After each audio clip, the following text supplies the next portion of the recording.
My name is Amani Grant-Pate, and today on my one-on-one podcast, I am honored to have Bonta Hill as a guest.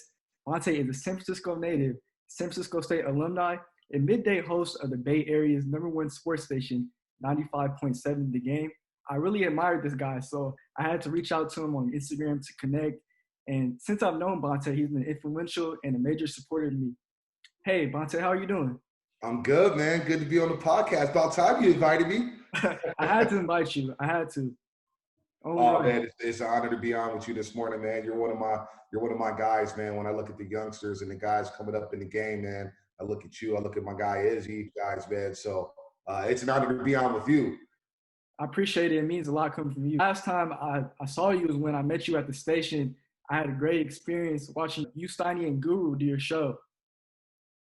Yeah, man. It's I'm glad you got that experience, man. That's an experience that, whenever somebody's up and coming and they want to like come by the studio, man, it's an honor for them to see the studio, because I know when I was coming up in the game, I was looking for somebody to go to the studio and do a tour with or sit in on the show. So whenever I get the opportunity to lend a hand and have people come in and watch us live to get that full experience, man, it brings me joy that people actually enjoy it. It's just three guys in a room trying to make magic happen for the Bay Area listeners, or hell, people all over the world who's listening on our radio.com. So, man, it was good to meet you as well. And coming to the studio and meeting everybody and stuff like that, man, I get a kick out of that as well. So, man, I'm glad you had a good time. Yeah, I was in awe just seeing all the Bay Area posters on the wall. You guys, Madden games, 2K. It was a great experience. Yeah, man. It's like a boys' club. It's like a grown-up clubhouse, right? I mean, you got the jerseys. You got the Curry jerseys, you got the Durant, you got the Clay, you got the Niners, you got Barry Bonds. I mean, it's definitely a clubhouse, man. And you go in there, it's work, but it doesn't really feel like work. And like a lot of people say, we work in the toy department of life. It's not really work. It's not a grind. It's, hey, this is something we'll be doing all day, every day, talking sports. So it's definitely a blessing. So for starters, can you share with us your path into the sports industry? Yeah, man. Big, long journey, man.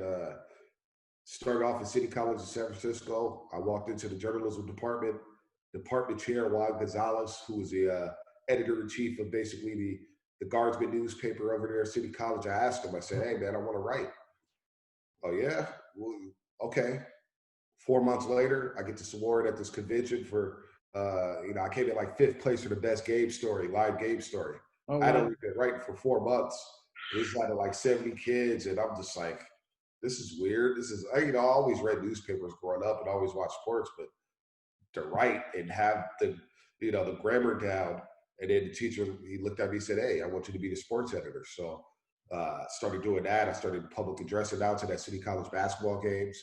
That was a lot of fun. Then I started covering high school sports. I started covering high schools, man. I mean, I'm talking football, basketball, baseball, but also soccer, volleyball. Then the Examiner, I got in with them a little bit where I was covering these high school games, and they were picking up some of these articles. So I pitched them like, hey, City College in 2011, they're going for a state championship. The first one since 1962.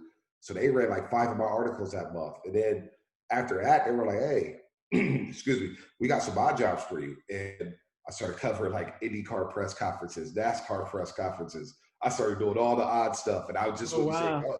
I wouldn't say no, man. I was just like, give it to me. And they're like, oh, this kid's hungry, man. This kid's hungry.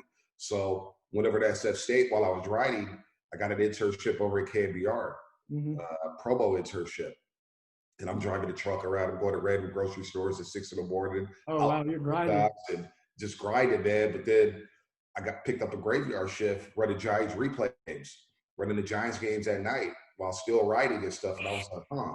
So I started getting into that mindset, seeing the studio every day at night, working that graveyard shift on the Saturday. And I'm looking out the window downtown. I'm seeing people come out the club, man, and their birthday dresses. And I'm just like, man, what am I doing a graveyard shift?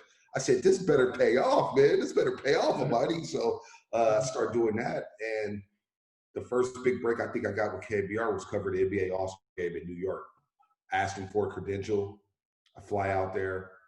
They gave me the credentials. I got, a couple minutes with Steph, a couple minutes with Clay, a couple minutes with Steve Kerr. I'm interviewing Westbrook. I'm just Wow. making the rounds and I'm writing articles left and right. I got back after that weekend, they were like, "Hey, we're gonna pay you for this, man. Great stuff." Whew. And the rest is history, man. I started getting credentials to the playoff games, to the finals, and then obviously my big break came when working with Marty Lurie for 2 years, doing Uh-huh. Giants baseball on the weekends, and he was putting me on. He was like, "Hey, turn on that microphone, man. You know what you're talking about. Turn on that microphone." And he would make me, after my shift, get into the big boy studio with him. Come on, let's talk baseball. Let's take these calls. Come on, Oh you wow. ain't got Told nothing you. to do. And next thing you know, that's when I united with Papa. He was listening, united with Papa, did the Papa thing, and now the rest is history, man. So it's been a long, long road, but every step of the way, I kind of took it by year basis, where I was just like, where am I at? Am I improving? Am I growing in the game? Where am I getting better at? And every year, I started getting promoted, started getting better at what I was doing. So, and just kept grinding, man. Now, mind you, I was still working 2 to 3 jobs. I was working at Cobb's Comedy Club, working, doing Uber, you know what I'm saying? Wow. Checking IDs at the Bubble Lounge, man, trying to make ends meet, not really worrying about the money early on. Just like, let me get the experience, let me get the headlines, let me get the bylines, and this is going to pay off. But you got to believe, man, when you're on that journey, and I know a lot of people just give it up and say, you know what, it's not worth it, man. I don't see the end game. You Right. got to see the end game, and you got to believe in yourself. Like, hey, I'm doing this now because 10 years from now I'm gonna be comfortable. I'm gonna be comfortable in the game, and I'm gonna keep doing my thing. So it was a grind, man. I tell you, man. It started from the bottom, and I still reflect on those days on a daily basis, thinking like, man, I remember I thought I was the man at City College covering basketball games with 50 people, thinking I'm the man. You know what I'm saying? And in the summertime, doing the pro-am, I was on the mic at the pro-am for the summertime for a couple of years, and it's just like I thought it was the finals. Wow. And so that journey, Amani, it was long, it was grind, it was gruesome. There was no days off. Wow. You're getting 5 hours of sleep. You start to see the black under your eyes, like, damn, man, I need a nap or something, man. You're taking midday naps in the car. But it was worth it, man. It was worth it. And I wouldn't, if I go back, I'd do it all over again. I'd do it all over again, man. Do you think those experiences like molded you into the person that you are today? Absolutely, man. Absolutely. That experience makes you humble. It makes you humble. And you see a lot of people in the media game who are arrogant. They think they're the show, right? They think they're, the top billing or whatnot. But what that made me do, Amani, was really grow my people skills Mm-hmm. and really just show them that, hey, man, I got a joy in talking to you. I got a joy and I got a passion for doing what I do. And so I think early on, man, when talking to the janitors, talking to the garbage guys, talking to the custodians at City, and just chop a game with them. And they're like, man, what do you do? What do you do? And I got a smile like, man, I do this, I do that, I do this. My homegirl, Megan, she lives in New York now. And she was just like, she recalled one time was at a BART station over there about Ballpark, man. Right. She was like, I I just know about remember you that. was hyped. She was just hyped, man. You was telling me like, man, I'm gonna do this, I'm gonna do that, and did I believe it? Not necessarily, man. I don't, but I talked it into existence, man. I put it out there in the stratosphere to where I was like, I'm gonna make this happen. And I got a classic episode where what really humbled me was my buddy John Wilson working over at NBC Sports Bay Area producing. And I remember him telling me, like, man, Bonta, you really think you gonna make it in this market? You're gonna have to go to Bakersfield. You're gonna have to go to Fresno. I was like, man, I ain't going nowhere. This is my city. He was like, this is number 4 market. I was like, if I can't make it here, then what am I in the game for? Right. What are we doing this for? So I think all those experiences, man, the graveyard shift especially, man, I was doing Friday, Saturdays for a year. From 11 p.m. to 7 a.m. in the morning, watching the sun come up, watching people get their cars, have a good time. And I'm sitting there, making $14 an hour. Like, man, like this, I'm up here really, this better be worth something. I'm going to be off this graveyard shift and I'm going to get some airtime. And, so when you look back at those experiences, the experience you're going through in college, the experience I'm going through now, all that stuff humbles you. And it molds you to the person that you are, to where even now, man, like people are like, oh man, you made it, man, you're the GOAT, this and that. And I'm just like, I'm doing what I'm supposed to do. But at the same time, I got perspective on everything. And I will never, ever let my head grow to the point where I don't do a podcast with Amani Grant-Pate. You know what I'm saying? Like, Right. there's a lot of people who forget where they came from. And Mm-hmm. those experiences that humble me, I'll never forget where I came from. And I'll never change and become big headed because of those experiences. I got respect for you for that. Right. I mean, you know what time it is, man. You want to get in this game, man, you got to roll those sleeves up and do what you got to do. And everybody's dealt a different hand. You know what I'm saying? Some people, Right. they may not have to go through the rigors that I went through. They Mm-hmm. may not have to, and more power to them. You know what I'm saying? Some people got it like that. My path was the path that I was supposed to go on, and I had to go out there and go get it that way. And Everybody's path is different. Yeah, no doubt, no doubt. So what skills do you think journalists need in order to have a successful career in the business? Whew, that's a great question, man. First of all, you got to be real with yourself. Mm-hmm. You got to have people skills. You got to know how to relate. Mm-hmm. You got to know how to relate with players. Right. And you can't. What I learned in journalism is, like, first of all, obviously you got to write. You got to be able to write, right? You got to be able to put sentences together. You got to know where to put a comma at. You got to know where to put a period at. That's you got to know important. how to really structure a story, and have that vision. When you're covering a game, that vision's got to come. You know what I'm saying? And, like, Mm-hmm. I'll tell you a quick story. City College won a state national championship against Mount Sac. This was, man, I want to say 2012, 2013. I'm getting old, Amani, but they were up 42 to 14. They were up 42 to 14, right? Yeah. I got the story. All I'm doing is waiting for the final score. Well, Mount Sac comes all the way back. Whew. It's 45-42. And Okay. I'm like, well, I got to delete this story and figure something out. And Thought it was over. Man, I thought it was over. And I got 40 minutes to file the story. 40.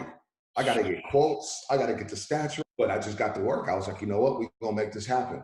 And you had to change your lead. So you got to have those skills and adapting on the fly. Adapting on the fly. You got to be able to do it because the game can change in a hurry.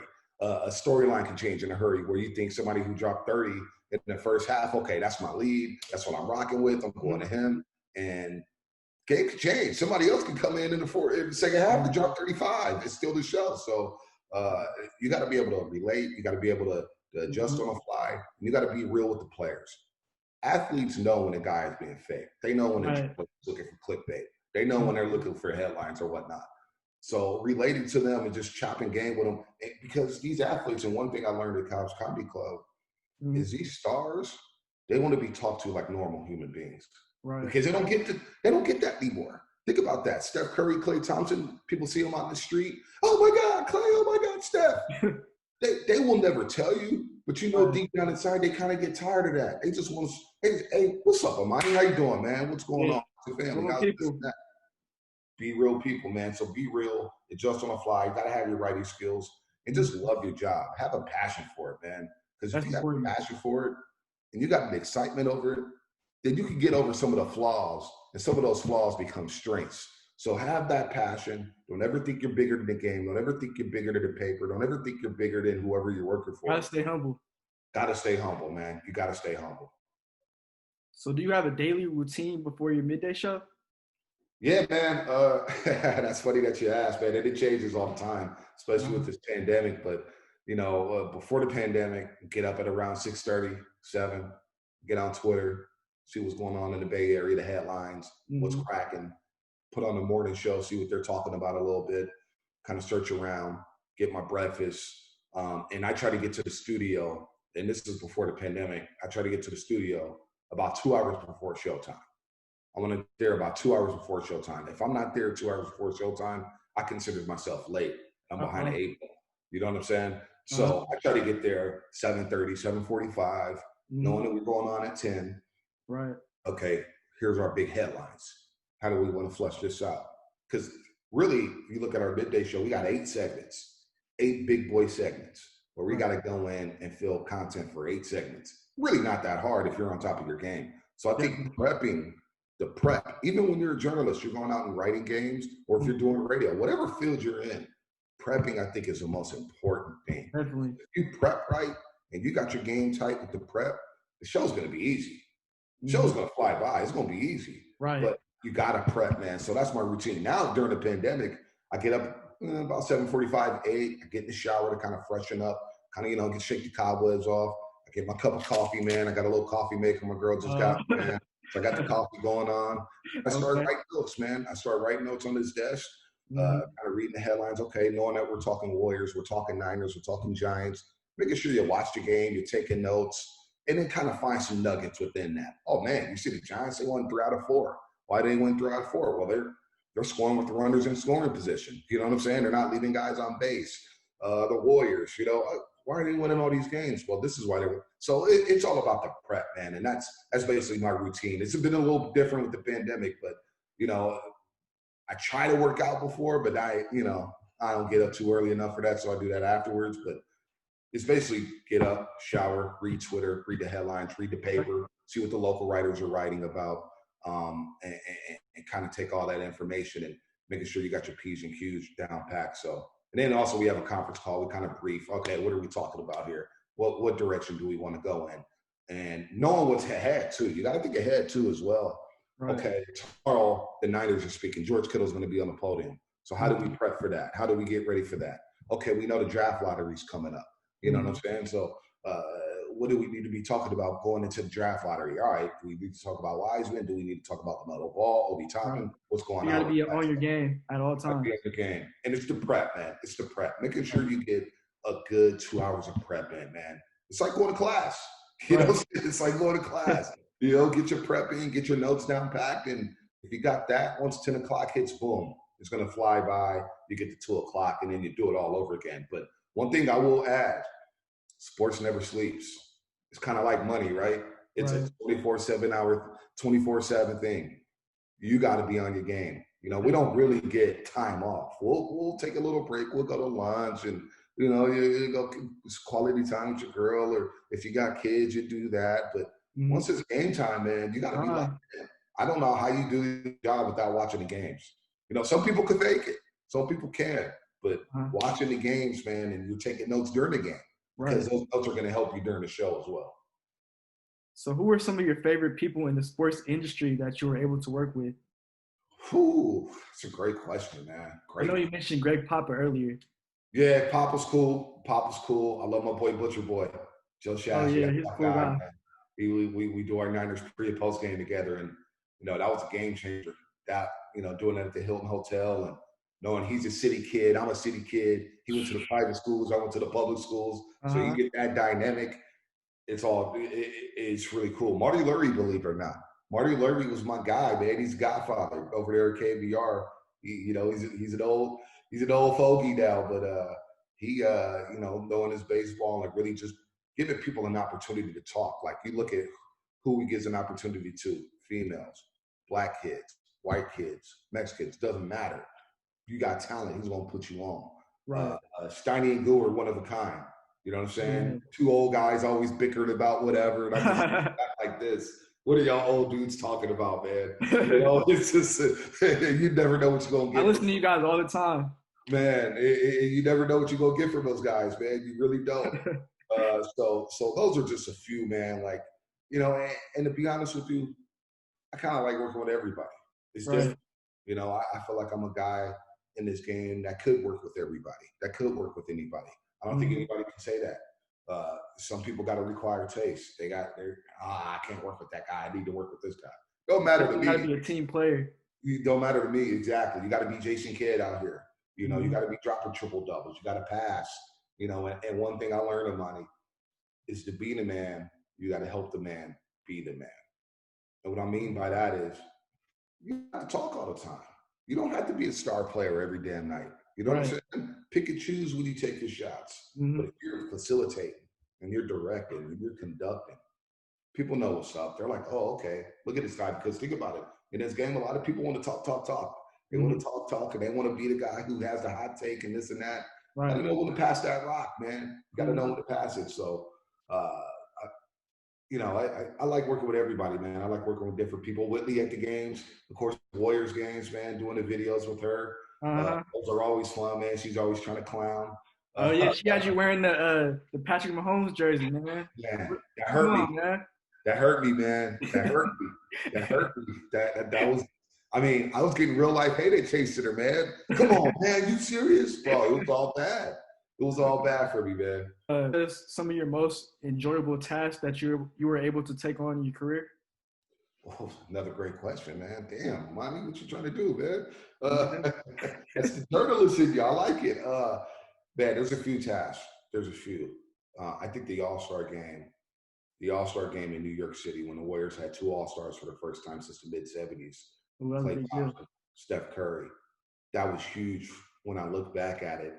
I was kind of low man on the total poll at KNBR. I was just trying to pick up shifts here and there. I was still writing a little bit, but it didn't have that steam like it did a couple years prior. So I go out there basically like, I'm gonna just go out there. Can you give me a credential? Pay for my own flight.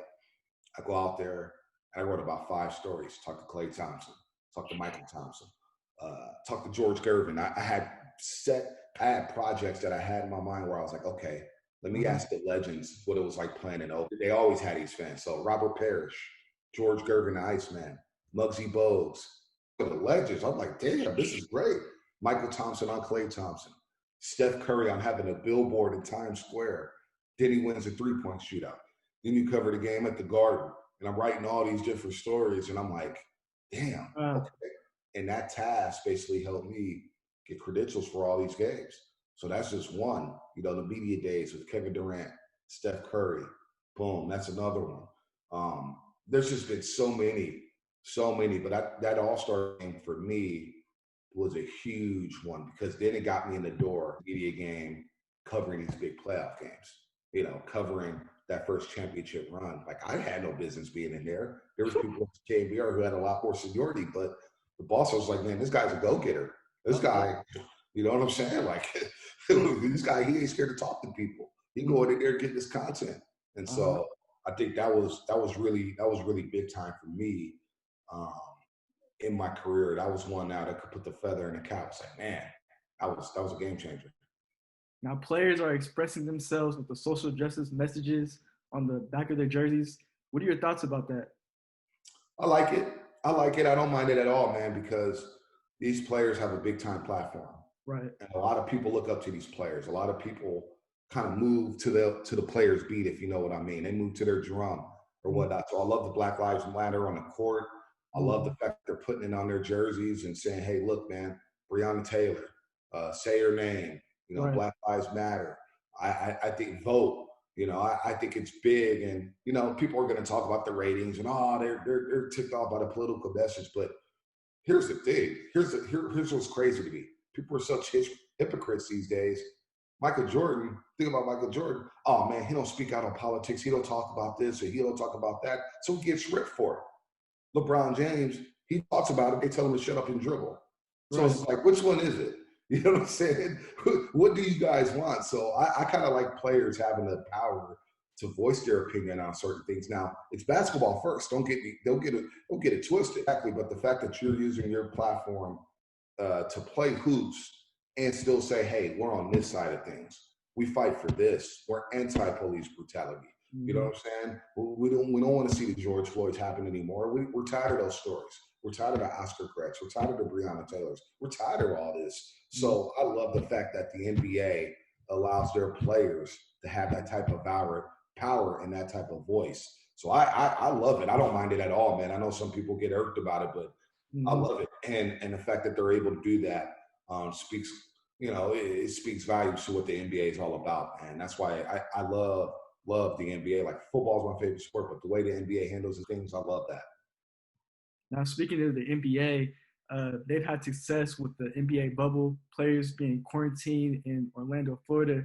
Now we're heading into playoff basketball. Do you think other leagues will follow the bubble format? Man, that's a tough one. That's a tough one because the bubble's been lit, man. As you youngsters say, man, the bubble has been a success, man. No positive tests in like the last month.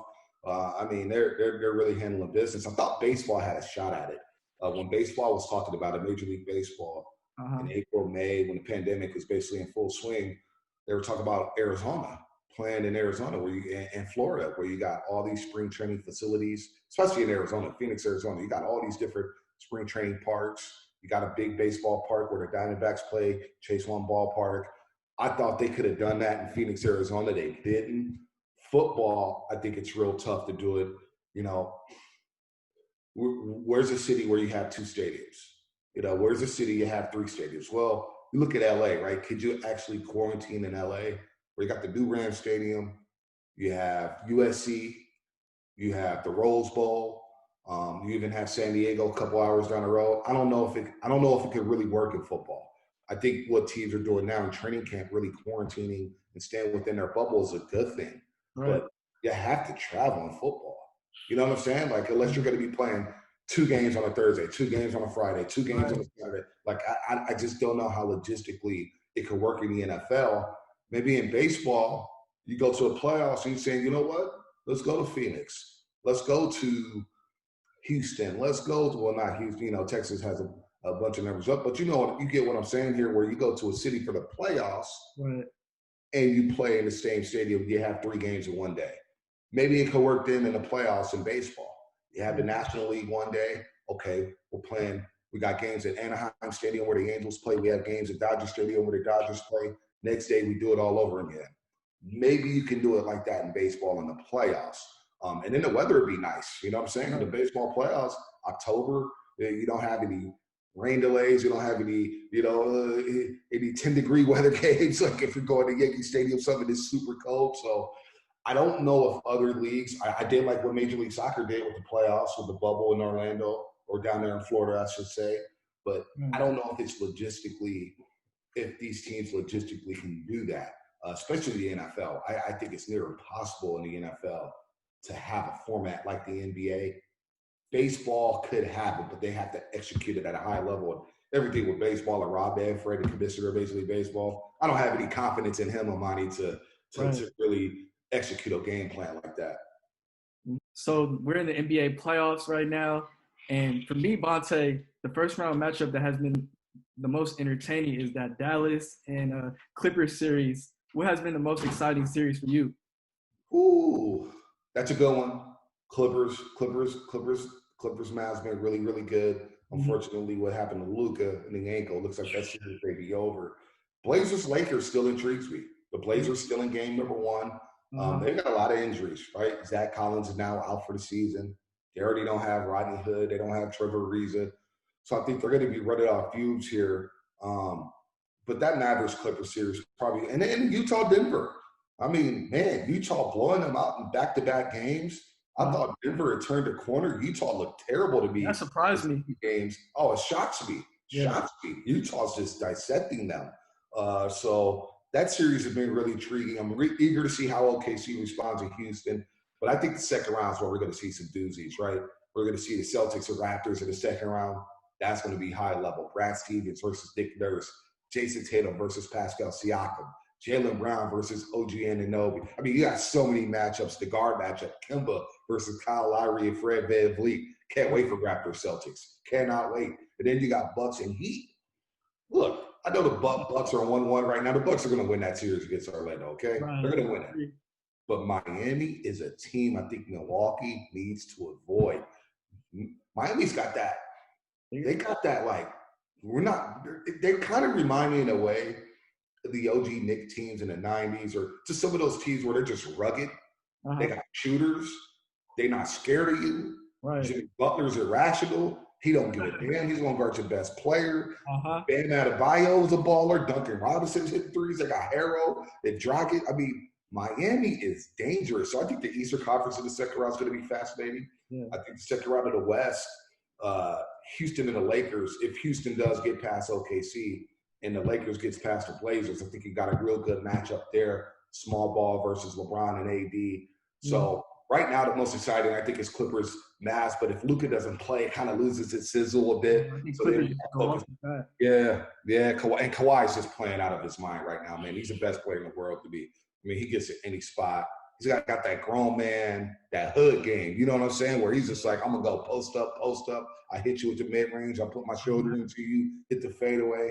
Kawhi's playing at an unbelievable level. But I'm excited, man. I think the bubble's been absolutely phenomenal. The high-level hoops, it's like pickup games, right? No fans, neutral court, me against you.